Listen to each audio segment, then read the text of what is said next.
Des débats difficiles se poursuivent ce samedi au Palais Bourbon concernant la partie recettes du projet de loi de finances pour 2025.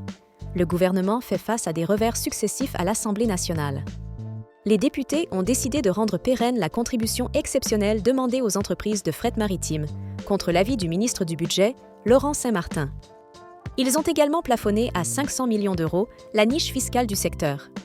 Le gouvernement subit ainsi des pertes de soutien sur des points essentiels de son projet. L'article 49.3 est de plus en plus évoqué, alors que les députés peinent à terminer l'examen de cette partie avant dimanche minuit. L'opposition soupçonne une stratégie visant à jouer sur les délais pour faire passer le texte. Les votes contraires se sont déroulés dans un hémicycle où les forces soutenant le gouvernement sont restées clairsemées. Le Rassemblement national et la gauche ont ainsi uni leurs voix pour plafonner la niche fiscale des armateurs. Le nouveau Front populaire a obtenu le rétablissement progressif de la cotisation sur la valeur ajoutée des entreprises. Une autre alliance a eu raison du malus automobile. La journée de vendredi avait déjà connu des défaites pour le gouvernement, avec la suppression de la surtaxe temporaire pour les grandes entreprises. Des députés de l'opposition soupçonnent le gouvernement d'orienter le processus vers un recours au 49.3.